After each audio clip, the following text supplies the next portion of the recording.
Gold hub తాకట్టులో ఉన్న బంగారాన్ని విడిపించి కొనబడును. అదే రోజు ఆన్లైన్ ధరకు కొని డబ్బులు ఇవ్వబడును. నమస్తే, వెల్కమ్ టు మనం టీవీ. నా పేరు వలి. ప్రస్తుతం ఆంధ్రప్రదేశ్లో మాజీ మంత్రి రోజా 100 కోట్ల స్కామ్కి సంబంధించి పెద్ద ఎత్తున చర్చ జరుగుతుంది. ఆడుదాం ఆంధ్ర సీఎం కప్ల పేరుతో నిర్వహించినటువంటి ఈ కార్యక్రమాల్ని పూర్తిగా ఈ కార్యక్రమాలకు సంబంధించి నిర్వహించడానికి తీసుకొచ్చిన నిధులను పక్కదారి పట్టించారు. 110 కోట్ల రూపాయలు రిలీజ్ అయితే అందులో 100 కోట్ల రూపాయలు పూర్తిగా తమ జేబుల్లోకి వేసుకున్నారని చెప్పి పెద్ద ఎత్తున చర్చ జరుగుతుంది.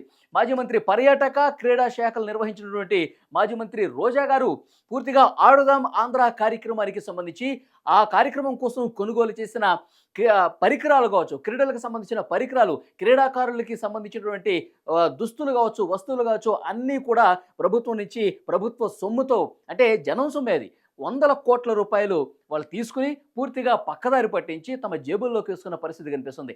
వీటికి సంబంధించి ప్రస్తుతం వెలుగులోకి కీలకమైనటువంటి అంశం వస్తుంది. 100 కోట్ల రూపాయలు ఏ విధంగా దారి మళ్ళాయో మా దగ్గర ఆధారాలు ఉన్నాయని చెప్పి కొంతమంది ఫిర్యాదు కూడా చేశారు సిఐడికి. సిఐడి విచారణ ప్రారంభమయ్యే అవకాశం కనిపిస్తుంది.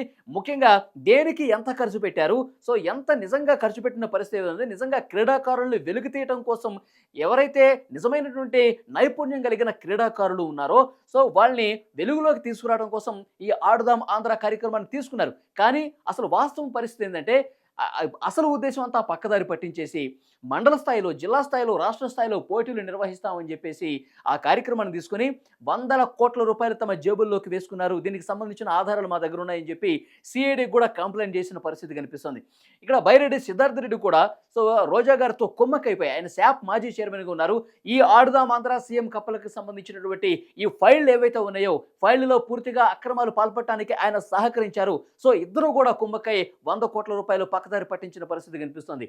సో గత ప్రభుత్వంలో రోజా గారు ఆడుదాం ఆంధ్ర తర్వాత సీఎం కప్ సో క్రీడా పోటీలు నిర్వహించారు.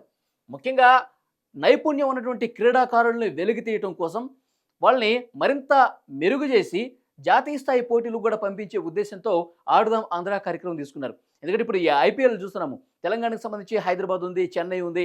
అట్లాగే అలాంటి క్రీడాకారుల్ని, మంచి మంచి క్రీడాకారుల్ని పరిచయం చేసి మన ఆంధ్రప్రదేశ్ కూడా ఒక టీం రెడీ చేద్దాము అని చెప్పి ఒక కార్యక్రమం తీసుకున్నారు. కానీ ఉద్దేశం మంచిదే, కానీ వీళ్ళు చేసిందేంటి, పూర్తిగా అవినీతికి పాల్పడ్డారు, కమిషన్లకు పాల్పడ్డారు, 100 కోట్ల రూపాయలు తమ జేబుల్లోకి వేసుకున్నటువంటి పరిస్థితి కనిపిస్తుంది. అంటే ఈ క్రీడా పోటీలు నిర్వహించడానికి అసలైన క్రీడాకారులను వెతికి పట్టుకోవాల్సింది పోయి పూర్తిగా పీటీ టీచర్స్ ఉంటారు కదా, వాళ్ళకే బాధ్యతలు అప్పగించి వాళ్ళు ఎవరెవరిని తీసుకొచ్చి క్రికెట్ టీంలుగా ఫామ్ చేసి అసలు వాళ్ళకి ఆడటం కూడా రాదు అలాంటి వాళ్ళని తీసుకొచ్చి పేరుకే ఈ కార్యక్రమం నిర్వహిస్తామని చెప్పి పూర్తిగా మమ అనిపించేసి క్రీడలకు సంబంధించిన పరికరాలు కొనుగోలు చేయటం కావచ్చు, తర్వాత వాళ్ళకి డ్రెస్సులు కావచ్చు, ఇట్లా ఏవైతే సామాగ్రి ఉంటుందో వాటన్నిటిని కూడా పూర్తిగా చాలా నాసిరకమైనటువంటివి కొనుగోలు చేసి దానికి ఎక్కువ రేట్లు పెట్టేసి పేపర్ల మీద చూపించి 100 కోట్ల రూపాయలు దండుకున్నారు. ఫర్ ఎగ్జాంపుల్ కోసం చెప్తున్నాండి, ఒక షర్టు, ఒక క్రీడాకారుడికి ఒక షర్టు 500 రూపాయలు కోట్ చేశారండి. 500 రూపాయలు ఉంటుందని చెప్పారు. కానీ వాస్తవంగా వాళ్ళు కొనుగోలు చేసింది కేవలం 70 రూపాయలు కానీ మనకు సమాచారం వస్తుంది. 70 రూపాయలు ఒక షర్ట్ని 500 రూపాయలని పేపర్లో చూపించారంటే ఇంకా క్రికెట్కి సంబంధించిన పరికరాలు చాలా ఉంటాయి. వికెట్లు ఉంటాయి, బ్యాట్లు ఉంటాయి, బాల్లు ఉంటాయి, తర్వాత పిచ్చి చదును చేసేదానికి సంబంధించి కొంత ఖర్చు పెట్టారు, కొన్ని స్టేడియాలు సిద్ధం చేయాలని చెప్పేసి కొంత ఖర్చు పెట్టారు, తర్వాత ఇండోర్ స్టేడియంలు కొన్ని డెవలప్ చేయాలని చెప్పేసి నిధులు తీసుకున్న పరిస్థితి కనిపిస్తుంది. ఇవేవి క్షేత్రస్థాయిలో ఇంప్లిమెంట్ కాలేదు. క్షేత్రస్థాయిలో పూర్తిగా అవినీతిలో కూరుకుపోయి పూర్తిగా ఆ డబ్బులన్నిటి కూడా తమ జేబుల్లో వేసుకున్నట్టుగా పెద్ద ఎత్తున ఇప్పుడు ఈ వార్త హల్చల్ చేస్తోంది. ఆత్యాపాత్యాకు సంబంధించినటువంటి సంఘం నాయకులు సిఐడికి ఆల్రెడీ కంప్లైంట్ చేసిన పరిస్థితి కనిపిస్తుంది. మరొక వైపు ఈ స్పోర్ట్స్ కోటాలని చెప్పేసి, క్రీడలకు సంబంధించిన కోటాలని చెప్పేసి మెడికల్ కావచ్చు, ఇంజనీరింగ్ కావచ్చు, IIITకి సంబంధించిన ప్రవేశాలు కూడా డబ్బులకు కక్కుర్తిపడి వాళ్ళ దగ్గర నుంచి డబ్బులు తీసుకుని ఇట్లా దొడ్డిదారిన ప్రవేశాలు కల్పించారు. సో ఈ కేసు కూడా నమోదైనటువంటి పరిస్థితి కనిపిస్తుంది. ముఖ్యంగా క్రీడల శాఖ మంత్రిగా వ్యవహరించినటువంటి గత ప్రభుత్వంలో రోజా గారు ఈ రకమైన అవినీతికి తెగబడ్డారు. మనం చూసాం గతంలో కూడా పుత్తూరు మేయర్ పదవి ఇస్తామని చెప్పి సొంత పార్టీకి సంబంధించిన ఒక మహిళ దగ్గరే 70 లక్షల రూపాయలు తీసుకున్న చరిత్ర ఉంది. సో వీటికి సంబంధించి కూడా కేసు ఆల్రెడీ నమోదైన పరిస్థితి కనిపిస్తుంది. సొంత పార్టీ నేతలే తీవ్రంగా విమర్శించారు రోజా. ఇప్పుడు ఒకవైపు మంత్రిగా ఉన్నప్పుడు ఆమె చేసినటువంటి అవినీతికి సంబంధించి వార్త ఒక్కొక్కటి వెలుగులోకి చూస్తున్న పరిస్థితి కనిపిస్తుంది. మరొక వైపు క్రీడల శాఖకు సంబంధించి పూర్తిగా ఆ పరికరాలను పక్కదారి పట్టించి నాసిరకం కొనుగోలు చేసి వందల కోట్ల రూపాయలు తిన్నారని చెప్పి పెద్ద ఎత్తున ప్రచారం జరుగుతున్నటువంటి ఈ సమయంలో సిఐడి కూడా చాలా సీరియస్గా యాక్షన్ తీసుకునే ఆలోచన అయితే ప్రస్తుతం కనిపిస్తుంది. ఇక్కడ మనం చూస్తున్నాం బైరెడ్డి సిద్ధార్థ రెడ్డి, రోజా గారు పూర్తిగా వీళ్ళు కొమ్మక్కైపోయి 100 కోట్ల రూపాయలు ప్రభుత్వం నుంచి 110 కోట్ల రూపాయలు ఒక ప్రోగ్రాం కోసం ఇస్తే ఆ 110 కోట్లలో 100 కోట్ల రూపాయలు తినేశారంటే పరిస్థితి ఎంత దారుణంగా ఉందో, ఏ రకంగా అవినీతి రాజ్యం వెళ్తుందో, గత ప్రభుత్వంలో రాజ్యం వెళ్ళిందో అర్థం చేసుకోవాల్సిన పరిస్థితి కనిపిస్తుంది. సో డెఫినెట్గా ఇప్పుడు ప్రభుత్వం మారింది కాబట్టి గతంలో ప్రతి శాఖలో ఉన్నటువంటి అవినీతిని వెలికి తీస్తామని చెప్తూ ఉన్నారు. గత ప్రభుత్వంలో జరిగినటువంటి అవినీతి కావచ్చు, ముఖ్యంగా గత ప్రభుత్వంలో పెద్ద పెద్ద నాయకులుగా చలామణి అయ్యారు, అన్నీ దోచుకున్నారు, ప్రకృతి వనరులను దోచుకున్న పరిస్థితి కనిపిస్తుంది. ల్యాండ్కి సంబంధించిన కబ్జాలు చూసాము, తర్వాత మైన్స్ కావచ్చు, తర్వాత చాలా పెద్ద ఎత్తున మద్యానికి సంబంధించిన కుంభకోణం కూడా బయటకు వచ్చింది కదా. సో ఈ విషయాలన్నీ కూడా వెలుగులోకి వస్తున్నాయి. ఒక్కొక్కరి మీద కేసులు నమోదయ్యే పరిస్థితి కనిపిస్తుంది. 2-3 రోజుల్లోనే సిఐడి చాలా సీరియస్గా వ్యవహరించి రోజా గారిని నోటీసులు ఇచ్చి విచారణకు పిలిచే పరిస్థితి కూడా ఉందని మనకు సమాచారం వస్తుంది. సో రోజా గారు అరెస్ట్ అయిన తప్పదు, ఎందుకంటే అంత బలమైనటువంటి ఆధారాలు ఈ కేసులో రోజా గారి మీద ఉన్నాయి. శాప్ మాజీ చైర్మన్ నుండి బైరెడ్డి సిద్ధార్థ రెడ్డి కూడా పూర్తిగా ఫైళ్ళన్నీ కూడా వాళ్ళు మిస్ చేసిన పరిస్థితి కనిపిస్తుంది.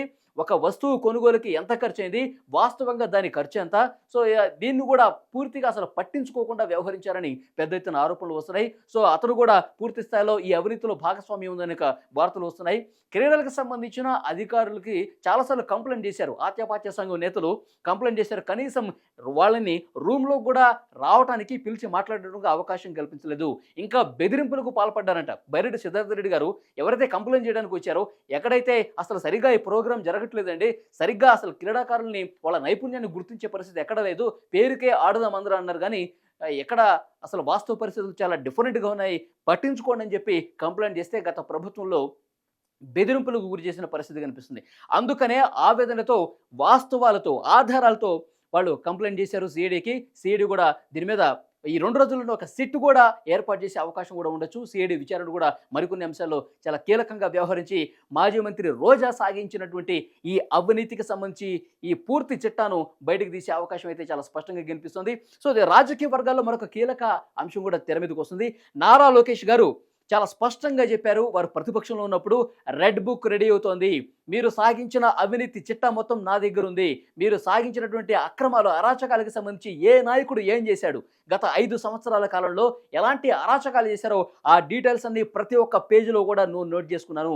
రోజా గారు కావచ్చు, కొడాలి కావచ్చు, వల్లభనేని వంశీ కావచ్చు, పెద్దిరెడ్డి రామచంద్రారెడ్డి కావచ్చు, మిథున్ రెడ్డి కావచ్చు, అంబటి రాంబాబు కావచ్చు, సో వీళ్ళందరూ వైసీపీ నాయకులు ఎవరైతే ఉన్నారో, అవినీతి సాగించారో, అరాచకాలు చేశారో, ప్రతిపక్షాలను ఇబ్బంది పెట్టారో ఆ డీటెయిల్స్ అన్ని రెడ్ బుక్లో నోట్ చేసుకున్నాము.